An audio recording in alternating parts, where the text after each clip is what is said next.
हादसे की गल दसा आप जट साहब ने कहा पहली दफ़ा आए कम जरा समझ गए होना असी तो जरबे तो ये क्या है ठंड च नहाओ ना तो गाइस मज़ा बड़ा आंदा ते बेवकूफ़ी भी होंदी लेकिन मजबूरी बस औकात या ड्यूटी टाइम बंदे दी होवे ते फिर नहाना पैंदा लेकिन हुण मैं नहाता ते ठंड बहुत लग रही हुण ए पाना मैं स्वैटर अल्लाह पाक मेरी वालदा नूं जन्नतुल फिरदौस आला मुकाम अता फरमावे ये उन्हां ने अपने हत्थां दे नाल कड्ढिया पुराने वक्तां दे विच औरतां यानी कि हत्थां दा कम्म करदियां होंदियां हन ते ए मेरी वालदा दी मेरे वास्ते इक्को निशानी है मेरी वालदा दी जिहड़ी मैं बहुत ही अपनी तरफों कोशिश करना कि बहुत प्यार नाल सांभ के रखी हुई है अच्छा ए मेरी वालदा दी निशानी है और ए मेरी जेह्ड़ी नानी दी निशानी ए मेरी नानी ने मैनूं चादर दित्ती सी तो जी गाइस फाइनली तैयार हो चुके हैं ते बस हुण चलदे हैं अल्लाह खैर करे अकबर भाई दे नाल तैयारी बिल्कुल मुकम्मल तैयारी हो गई अल्लाह खैर करे ते चल के फिर तुहानूं बाकी अग्गे नज़ारा दिखाने बस थोड़ा जिहा मैं भी लेट हो गया अकबर भाई दी भी कॉल आई मेरे एक दोस्त ने डॉक्टर साहब उन्हां दी कॉल आ गई सी ते उन्हां दी कॉल सुणदे मैं कोई वेट करदा रहा मैं कहा चलो उन्हां दी गल कंप्लीट हो लवे लेकिन फिर गल वध रही सी फिर मैं उन्हां तों माजरत कीती मैं कहा जी हुण मैनूं इजाजत फिर मैं कहा वापसी आके गपशप लगावांगे ते बाकी अल्लाह खैर करे ठीक है जी चलते हैं फिर तुहानूं अगे चल के फंक्शन दिखाने वीडियो के नाल जुड़े अगर मेरे चैनल ते नवे हो तो चैनल नूं जल्दी जल्दी सबसक्राइब कर दो और बैल आइकन के उत्ते क्लिक कर दो लो गाइस मैं पहुंच गया अकबर भाई के कोल उन्हां दे घर ते वो भी अपनी तैयारी कर रहे हैं दवा दव यानी कि रगड़े ते रगड़ा रगड़े ते रगड़ा हो रहा जट साहब का तो फिर इंशाल्लाह तुहानूं दिखाने सरप्राइज तुहानूं दसना नहीं बस अचानक साडी सलाह बनी प्रोग्राम अकबर भाई नाल होया फाइनल ते बस असीं हुण जाण जा रहे हैं अगर जाके दस्सिया हुंदा पहले नहीं मैंने पहले दस्सिया हुंदा तो मैं अपनी तैयारी करदा बस फिर एवें अचानक बैठे बैठे असल बस एवें ज़हन बनया मैं कहा चल यार असल च अकबर भाई मैनूं बड़ा अरसा हो गया मैनूं कहंदे सी भी जाना उस जगह ते अज फिर मेरे ज़हन च आया मैं कहा यार चलो पता करते हैं सन 2018 ਵਿੱਚ ਮੈਂ ਜਨਾਬ ਮੈਂ ਕੰਪਨੀ ਜੁਆਇਨ ਕੀਤੀ ਸੀਗੀ ਤੇ ਉੱਥੇ ਡਿਊਟੀ ਅਸੀਂ ਕਰਦੇ ਸੀ ਤੇ ਫਿਰ ਬਾਅਦ ਵਿੱਚ ਨਾ 19 ਦੇ ਵਿੱਚ ਮੇਰਾ ਖਲੇ ਪ੍ਰੋਗਰਾਮ ਬਣਿਆ ਸੀ 18 ਦੇ ਵਿੱਚ ਜਾਂ 19 ਦੇ ਵਿੱਚ ਹਾਂ ਤੇ 24 ਸਟਾਰਟ ਹੋ ਗਿਆ ਸਮਝੋ ਯਾਨੀ ਕਿ ਹੁਣ ਜਾ ਕੇ ਅਸੀਂ ਜਾ ਰਹੇ ਹਾਂ ਪ੍ਰੋਗਰਾਮ ਅਚਾਨਕ ਹੀ ਉਹਦਾ ਨਾ ਕਿ ਨਵੀਂ ਘਰ ਆ ਤੇ ਨਹੀਂ ਭਾਈ ਵੀ ਘਰ ਨੇ ਮੈਂ ਹੁਣ ਤੁਹਾਡੇ ਸਾਹਮਣੇ ਜਿਹੜਾ ਨਾ ਬੂਟ ਹੁਣ ਪਾਲਿਸ਼ ਕੀਤੇ ਨੇ ਤੇ ਜਲਦੀ ਜਲਦੀ ਤਿਆਰੀ ਕਰਕੇ ਨਿਕਲੀਏ ਚੱਲੀਏ ਟਾਈਮ ਕਾਫੀ ਹੋ ਗਿਆ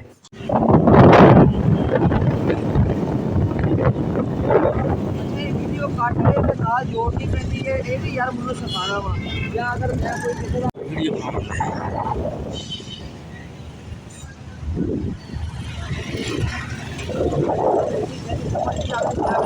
ला देना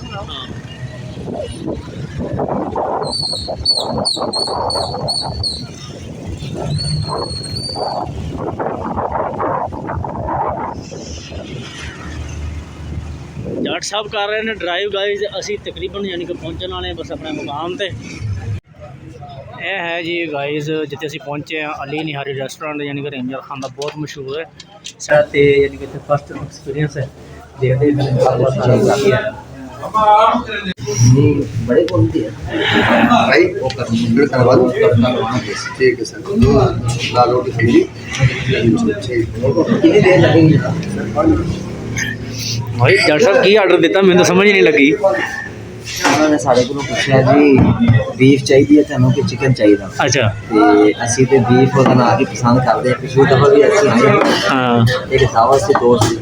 वो मजबूरन ओदा ना के सानू चिकन लेना सही असी बीफ दा आर्डर इथों दा मशहूर की है वैसे इना दी यानी कि सारा कुछ मशहूर है बस सिर्फ निहारी निहारी वैसे भाई वाले पूछ रहे ने की मशहूर है जी इथे होटल टिक्का कढ़ाई सही लेकिन निहारी जड़ी है ना सी शौक दे नाल जड़ा इथे सही ठीक वो जी गाइस आ गया जी सलाद और रायता बाकी आइटम आहिस्ता आहिस्ता आ रहे हैं पंजाबी चटनी चटनी आइटम शाइटम तो सही दे रहे हैं ए हुण आया जी धनिया और जी अदरक दिता ना लैदा नाल बाकी देखते हैं इंशाल्लाह खा के टेस्ट करके फिर तुम दसते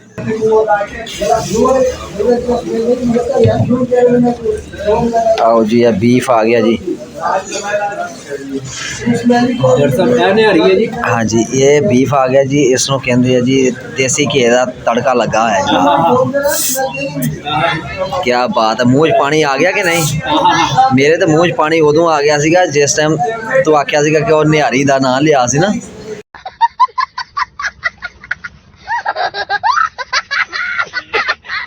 ते मेरे तो बई उस टाइम मूँह 'ਚ पानी आ गया सी जनाब। हुण खाओगे तो फिर पता। लो जी देसी घी का तड़का लगा है, लेकिन जट साहब जो है ना मजीद और तड़का ला रहे हैं।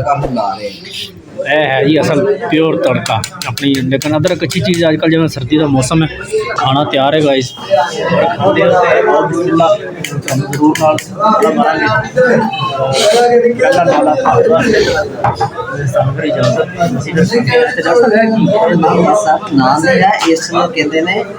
मेरी रोटी अच्छा अच्छा मेरी रोटी मैं तो कभी सुनिया कि ना ते नाम है ना रोटी ना डबल मेरी रोटी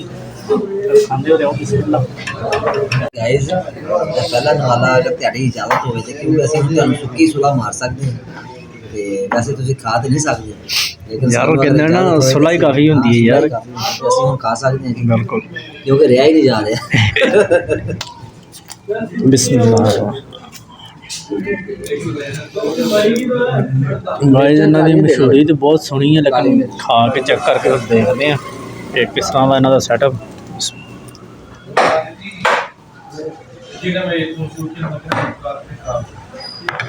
ज़बरदस्त। सुनाओ जट साहब क्या फिर मुच्छर वट छड़ दे रहे हो? साढ़े नाल बहुत कोऑपरेट किया अब्दुल लतीफ साहब माशाल्लाह बहुत ही सुनो कीता बिल्कुल अच्छा वा, लेकिन कभी नहीं होया ऐतकी होया कोई मसला नहीं। ये छोटे मोटे केस हो जाते हैं गाइस, क्योंकि पिछले रश लगा देख सकते हो कि बाहर भी काफ़ी ज़्यादा रश है। तो इस वास्ते थोड़ा जहा ना जट साहब कह रहे हैं कि रोटी थोड़ा लेट कोई मसला इस चीज़ से कोऑपरेट करते हैं। मेरा फर्स्ट एक्सपीरियंस इस चीज़ का पहला तजुर्बा कोई भाई उन्होंने कहण ते माशाल्लाह यानी कि बहुत मज़ा आया है गाइस। असीं खाधा खाना तो यह साडा बनया जी टोटल बिल कितना बनया 610 रुपये। ज़बरदस्त मज़ा आया। लेकिन गाइस हादसे की गल दसा आप जट साहब ने कहा पहली दफ़ा आए काम जरा समझ गया असी दो ज़रबे दो पर मज़ा आया, यानी कि बहुत मसला टेस्टी खाना बनाया सब। 650 ले लो बाकी दे जी गाइस असी पहुंचे हैं रेंजर खान आदि नहीं आई पॉइंट से। तुम मेरी बैक साइड देख रहे हो दोपहर का साइड बिल्कुल छोटा जहा, लेकिन इन्हों का माशाल्लाह म्यार इतना ज़्यादा कि इतनी आवाम होंगी, कितना रश लगा असी रोटी खा रहे थे तुम देखा होना कि सू रोटी भी बड़ी मुश्किल मिल रही है ना, यानी कि माशाल्लाह बहुत ज़बरदस्त इन्हों का म्यार ने। उधर देख रहे हो उत्थे तंदूर इतने इन्होंने रोटी पकती हो रहा है, सामने फैमिली हाल और यह जिथे असी बैठे सा मतलब जिधर असी जा रहे हैं यह है मरदाना हाल। भाई जब आया होया तो तुम अपना एक्सपीरियंस मेरे लाजमी शेयर करना कि तुम्हें कैसा लगा सैटअप खाने का म्यार और कमरे का तावन, यानी कि हर चीज़ मेरा फर्स्ट माशाल्लाह मेरा यानी कि मेरे लिहाज मुकम्मल यानी कि ज़बरदस्त निज़ाम से खाना भी माशाल्लाह अच्छा सी और अमला भी यानी कि काम भी बिल्कुल ज़बरदस्त सी माशाल्लाह बहुत ज़बरदस्त निज़ाम बनया। ठीक है जी असीं हुण पहुंचे हैं घर तो थोड़ा जहा होए ईजी कोट शोट लाते हम असीं क्या थोड़ा जहा ना ईजी हो जाइए। तो उम्मीद करता कि तुहानूं साडी अज की वीडियो अच्छी लगी होएगी। वीडियो अच्छी लगे तो वीडियो को लाइक करो, कमेंट्स करो तो शेयर करो और चैनल तो नवे हो तो चैनल को जल्दी जल्दी कर दो सबसक्राइब और बेल आइकन कर दो क्लिक। मिलते हैं नेक्स्ट किसी अच्छी वीडियो के नाल, तब तक अपना ख्याल रखो। अल्लाह हाफ़िज़।